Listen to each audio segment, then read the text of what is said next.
Ada satu amalan yang saat Anda kerjakan amalan ini, dia bisa membuat sekat antara Anda dengan setan. Ini rahasia. Saya bagi antara kita saja pagi ini. Amalan ini adalah interaksi dengan Al-Quran. فَإِذَا قَرَأْتَ الْقُرْآنَ جَعَلْنَا بَيْنَكَ وَبَيْنَ الَّذِينَ لَا يُؤْمِنُونَ بِالْآخِرَةِ حِجَابًا مَسْتُورًا. Al-Quran.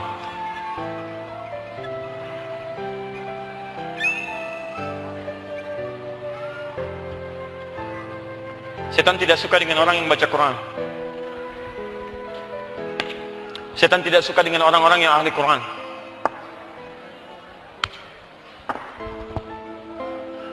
Tahan. Sudah? Maka saat Anda sedang gelisah, sedang tidak enak, sedang ada godaan-godaan yang tidak nyaman, ibu gelisah, tiba-tiba ada godaan tidak enak, ya, prasangka tidak baik pada orang lain misalnya, atau pada suami, atau hal-hal yang tidak nyaman, ambil wudhu, baca Quran. Baca Quran. Rajin Anda. Begitu Anda rajin, apalagi ahli Quran. Kalau ahli Quran itu dia mengandung Quran. Yang dikandung itu firman Allah. Ketika firman Allah ada dalam dirinya, maka setan akan menjauh dari dirinya. Hati-hati. Ingat, makanya penghafal Quran dulu itu tidak disebut dengan hafid. Penghafal Quran bukan hafid dulu istilahnya. Penghafal Quran dulu istilahnya disebut dengan hamilul Quran. Hafid asalnya yang hafal hadis 100.000 hadis dengan sanadnya disebut hafid. Quran disebut hamilul Quran. Hamil yang mengandung, ibu hamil, ibu mengandung. Orang yang mengandung akan menjaga kandungannya dari segala hal yang bisa menghambat kandungan. Makanannya akan dijaga, perbuatan yang buruk akan dijaga, yang melukai akan dijaga. Anda mengandung manusia aja Anda jaga. Maka ketika Anda mengandung firman Allah, Allah yang berfirman yang akan menjaganya.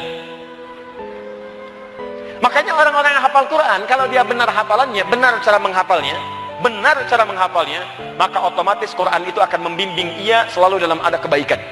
Selalu dalam kebaikan. Buka Quran surah ke-35 ayat 32. Paling kiri agak sedikit ke atas.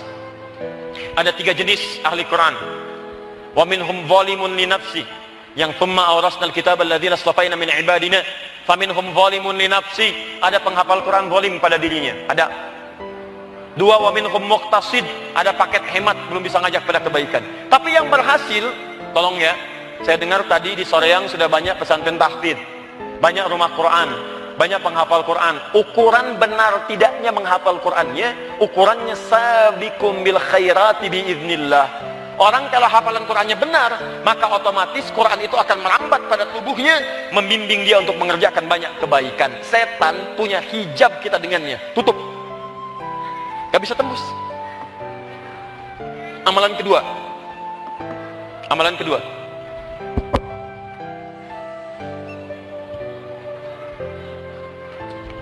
sudah? Orang yang mencoba menjadi ikhlas.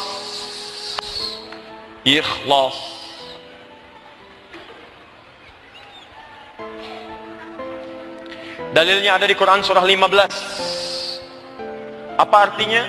Quran surah 15, apa nama suratnya? Al-Hijr. Apa artinya hijr? Benteng.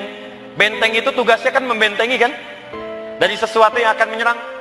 Perisai dari sesuatu yang melukai. Kenapa itu disebut dengan surat benteng? Rahasianya ada di ayat ke-40. Karena di sana ada amalan yang kalau Anda kerjakan, Anda akan punya benteng perisai dari godaan setan. Ini setan sendiri yang mengatakan kepada Allah.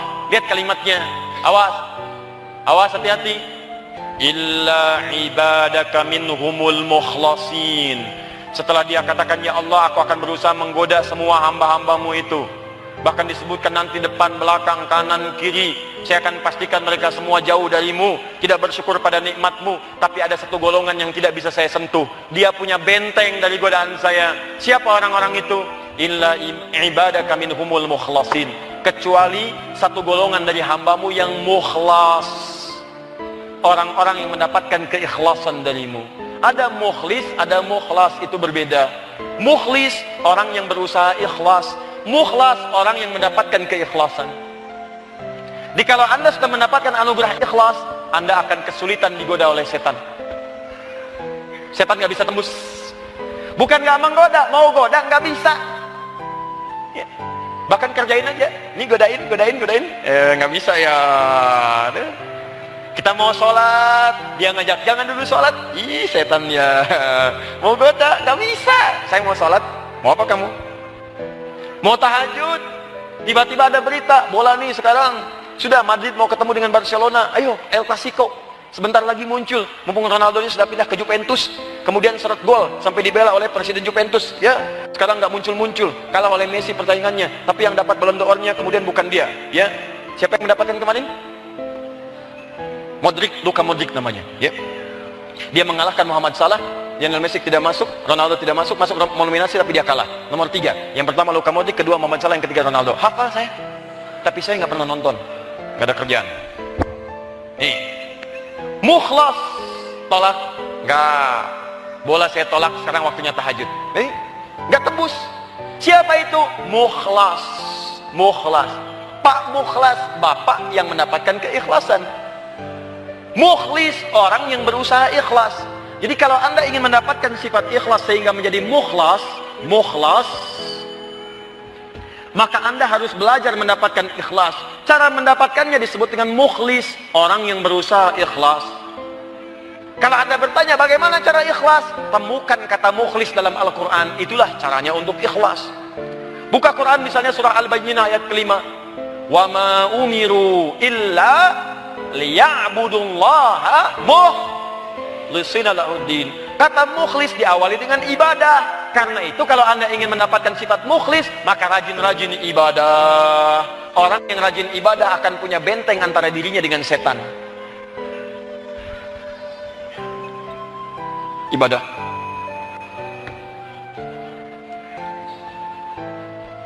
Awas, hati-hati. Makanya ayat ibadah seringkali dilekatkan dengan keikhlasan. Siapa tujuannya? Allah. Buka Quran surah ke-51 ayat 56. Wa ma khalaqtul jinna wal insa illa. Antum tuh sering wakaf liya'budun. Kalau antum wasolkan harokatnya kasrah, bukan ya'buduna tapi ya'buduni.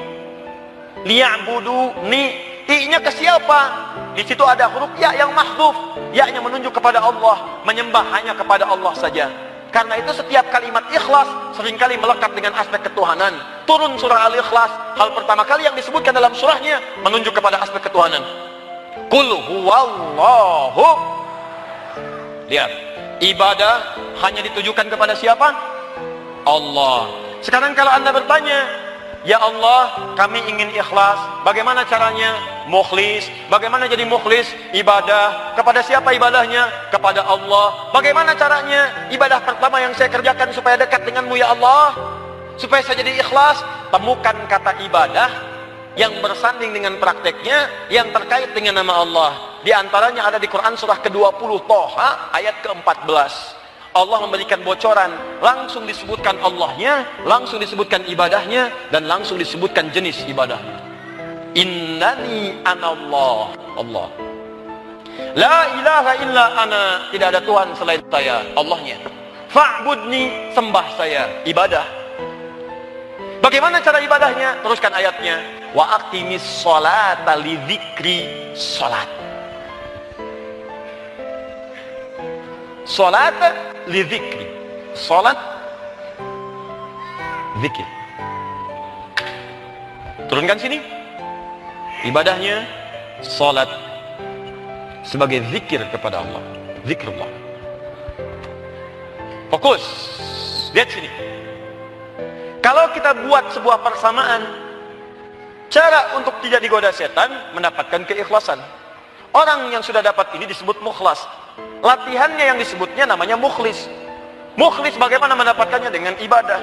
Ibadahnya kepada siapa? Kepada Allah. Latihannya bagaimana? Salat. Jadi sebetulnya saat kita tiap hari diminta salat, Allah sayang dengan kita supaya ingin membuat benteng antara kita dengan setan. Di saat antum diminta salat, itu diberi benteng antara antum dengan setan. Makanya orang-orang yang tidak pernah salat seringkali kesetanan. ketakwaan melekat sifat pada dirinya. Lihat baik-baik teman-teman sekalian. Ketika diminta sholat, sudah subuh, zuhur ada sholat lagi. Kenapa? Karena waktu subuh dijaga dari setan. Lepas subuh, setan muncul lagi. Zuhur ke asar ada sholat lagi. Asar ke maghrib ada sholat lagi. Maghrib ke isya ada sholat lagi. Kenapa diminta sholat 5 waktu? Sayang Allah kepada kita, sangat sayang. Di antara fungsinya menjaga diri kita dari setan. Dijaga jadi benteng. Makanya sholat didahului dengan adzan. Panggilan adzan itu panggilan yang sangat tidak disukai oleh setan. Sangat gak disukai. Silakan baca hadis-hadisnya. Idza udzina, kalau adzan dikumandangkan, faqara syaitanu alaihi duratun, maka setan akan lari terkencing-kencing, terbirit-birit. Kalau perlu, kalau adzan ada baunya, maka dia akan tutup kemudian hidungnya. Lari. Makanya jangan heran kalau adzan berkumandang, orang paling buruk pun sifatnya akan sadar dengan panggilan sholat. Pencuri pun akan berhenti beraksi dulu. Begitu akan mencuri motor, terdengar adzan, Allahu Akbar, Allahu Akbar. Wih, adzan, kehula. Oh, kehula. Adzan. Faqala syaitan, karena setannya pergi. Fa idza tuwiba fa'ada. Maka kalau kemudian adzannya berhenti, datang lagi setan menggoda. Datang itu. Anda bayangkan. Makanya kalau sholat kita benar, itu ada benteng dalam diri kita. Minimal benteng mencegah setan, maaf sekali lagi, minimal memiliki benteng untuk mencegah setan memengaruhi kita berbuat keburukan. Makanya turun ayat tadi, innas sholata tanha anil fahsya. Tuh. Pertanyaannya, Ustaz, kenapa banyak orang sholat sekarang tapi banyak mengerjakan perbuatan setan? Sholat mencegah perbuatan fahsya, tapi ada orang sholat berbuat fahsya. Sholat mencegah perbuatan mungkar, tidak sedikit orang sholat STMJ. Sholat terus, mungkar jalan. Apa yang salah? Barangkali cara sholatnya yang tidak benar. Maka mulai hari ini, coba belajar fikih sholat yang benar. Apa di antara yang tidak benarnya? 2 kata Al-Quran. 1, banyak orang tidak khusyuk dalam sholatnya. Yang kedua, maaf, ada orang yang tidak paham dan tidak mengerti apa yang dibaca dan dilakukan dalam sholatnya. Coba cek sampai hari ini. Maaf sekali lagi, berapa ribu kali Anda ruku dan sujud? Dari sekian Anda sholat itu, berapa persen bacaan sholat yang dipahami? Jangan-jangan selama ini baca-bacaan sholat tapi nggak ngerti bacaannya. Jangan-jangan selama ini sholatnya cuma gerak-gerak aja. Takbir, sedekah, berdiri, ruku, dari ruku, i'tidal, dari i'tidal, sujud, duduk di antara 2 sujud, sujud lagi, bangun, begitu sampai dengan salam. Kalau cuman begitu, jangankan Anda, anak kecil pun bisa. Coba anak kecil usia 4 tahun bisa seperti Anda begitu. Anak kecil 4 tahun tidak paham bacaan sholat, wajar, karena belum masuk masa baliknya. Anda yang 40 tahun masa belum paham-paham, mau sampai kapan? Bagaimana bisa khusyuk kalau nggak ngerti yang dibaca? Bagaimana bisa menghayati kalau nggak paham yang diungkapkan? Semua ada maknanya. Dari takbir sampai dengan salam itu ada artinya, Pak. Gerakannya itu ada makna. Coba pelajari lagi dulu. Kami pertama datang ke Bandung itu membahas fikih sholat. Fikih sholat, bahas dari awal sampai akhir. Apa artinya begini? Kenapa tangannya begini? Diajarkan dari mulai Anda begini, bagaimana cara kerja setannya. Ada, Pak. Kata Nabi, begitu Anda bertakbir begini, setan itu akan membisikkan waswas dalam diri Anda. Sampai mengatakan, udkur kada, ingat ini ya, ingat itu ya, ingat ini, ingat itu. Kalau Anda nggak percaya dengan kata-kata saya ini, nanti sholat duhur, buktikan. Sebelum Anda takbir, biasa aja. Menghadap ke arah kiblat. Kaki luruskan, sejajar dengan garis, bersiap untuk takbir. Biasa aja. Begitu Anda katakan, Allahu Akbar, saksikan. Di kepala Anda mulai muncul bisikan yang tidak ingin Anda hadirkan sebelumnya. Telepon belum dibalas, SMS belum dijawab, macam-macam muncul. Sampai ceramah saya ini, itu bisa muncul lagi. Begitu Anda takbir, ingat, kata Ustaz Adi, agak setan yang akan menggoda Anda pada saat Anda takbir. Setan. Hatta la yash'ural musalli kam raka'atan yusalli. Sampai orang sholat tidak sadar berapa rakaat sedang menunaikan sholatnya. Ini amalan yang kedua. 3, agak cepat. Zikir. Rajin zikir. Karena Allah menyandingkan kalimat sholat dengan zikir. Wa aqimis sholata li zikri. Zikir. Orang-orang yang ahli zikir akan punya benteng antara dirinya dengan setan.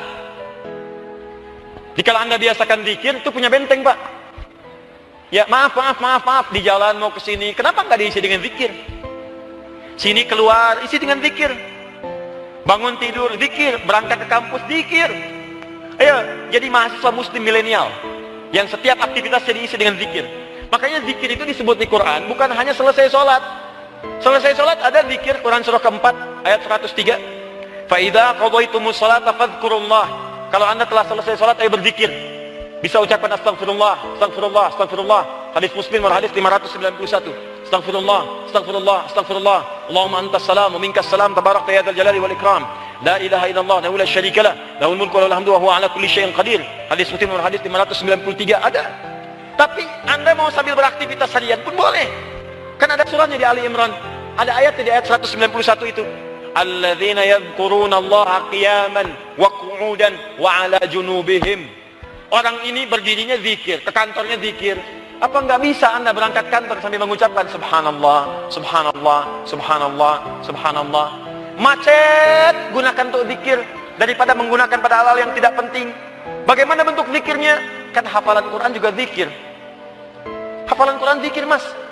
Buka Quran surah ke-54 ayat 17, ayat 22, ayat 32, ayat 40. Itu menghafal Quran disebut zikir. Walaqad yassarnal Qur'ana lidzikri. Kami telah mudahkan Al-Quran digunakan sebagai zikir. Mulai sekarang robah, antum naik misalnya, maaf ya, naik mobil, pasang USB-nya, isi dengan surat-surat Al-Quran, dengarkan. Naik Grab, minta sama tukang Grab, pasangkan ini. Wah, ini nggak bisa dipasang, Pak, handphone antum pakai, gunakan. Kalau perlu antum yang ngaji duluan, ngaji, rekam oleh antum. Begitu di mobil, setel. Masya Allah, itu suara siapa, Pak? Suara saya, pantas jelek.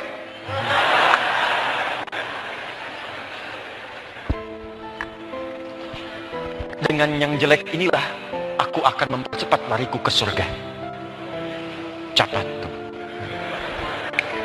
Ya. Kadang-kadang butuh kalimat indah untuk menyampaikan nilai-nilai kedekatan. Ya. Antum juga begitu. Suami mau berangkat, istri tanya, "Papa hari ini kemana?" "Ke hatimu." Enak lah pokoknya.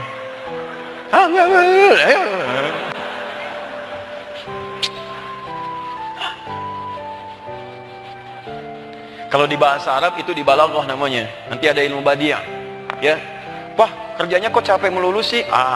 Untuk yang terbaik pada diri kita. Hari ini aku akan berangkat, akan kugendong rembulan, kukantongi bintang-bintang, segera aku bawa pulang. Misalnya. Dah. Halo, paham? Ya. Zikir.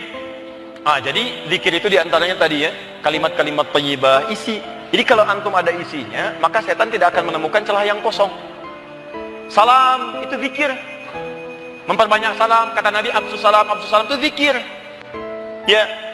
Ada 19 jenis setan. Maaf, 9. 9 jenis setan yang diisyaratkan kemudian selalu hadir dalam interaksi keseharian kita. Misal, maaf. Antum baru selesai wudhu tuh. Pernah nggak merasakan was-was? Nggak yakin dengan wudhunya. Saya wudhu nggak nih? Nah, itu setan. Nama setan yang menggoda orang wudhu namanya walhan.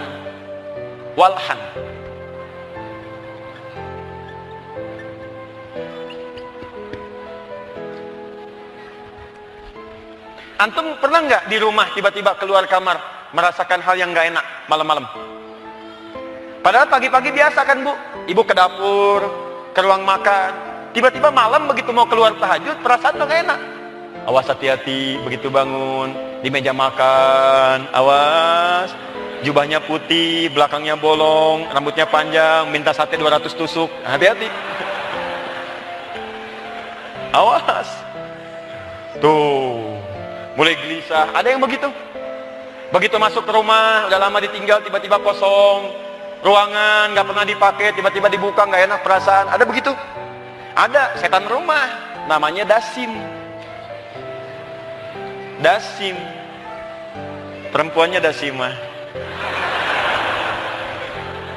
Muslim perempuannya, mukmin perempuannya, soim perempuannya.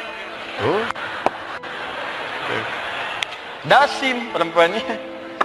Tuh, Anda ke kamar mandi kan berlindung dari setan laki-laki dan perempuan. Ya kan? Dasim itu setan rumah.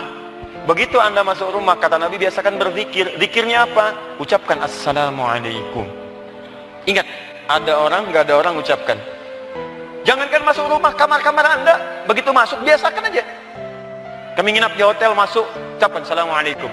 Di rumah ucapkan Assalamualaikum. Biasakan, begitu Anda masuk, ucapkan Assalamualaikum. Hadisnya jelas. Setan itu akan berkata pada kawannya.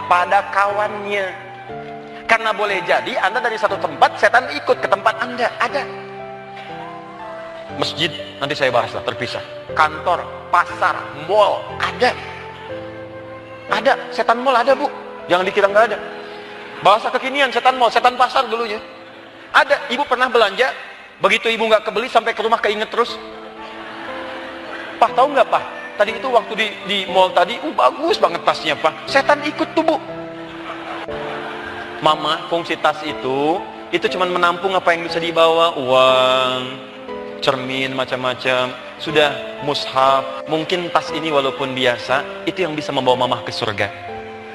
Insya Allah, iya Pak ya. Betul ya Allah, aku telah tertipu oleh setan. Tapi yang tadi juga bagus sebetulnya, Pak. Oh. Tuh, setan mau.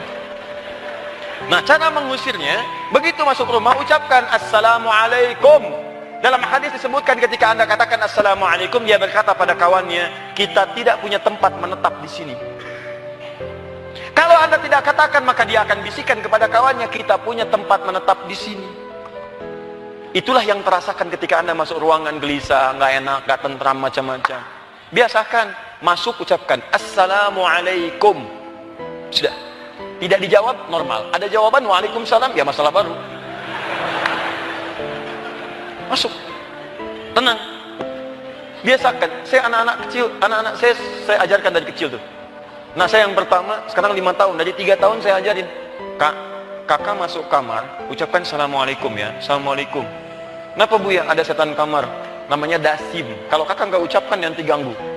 Dia langsung praktekkan, Pak. Dia masuk kamar, Assalamualaikum Dasim. Oh, disebut langsung.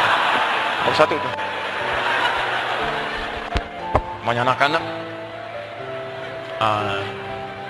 Terus di kamar tuh isi dengan zikir. Yuk kita berbagi ya, kita berbagi. Saya coba praktekkan, suasananya enak di rumah itu, tentram. Mulai sekarang coba cari speaker aktif, pasangkan USB, isinya Quran aja, gak apa-apa, dia muter 24 jam.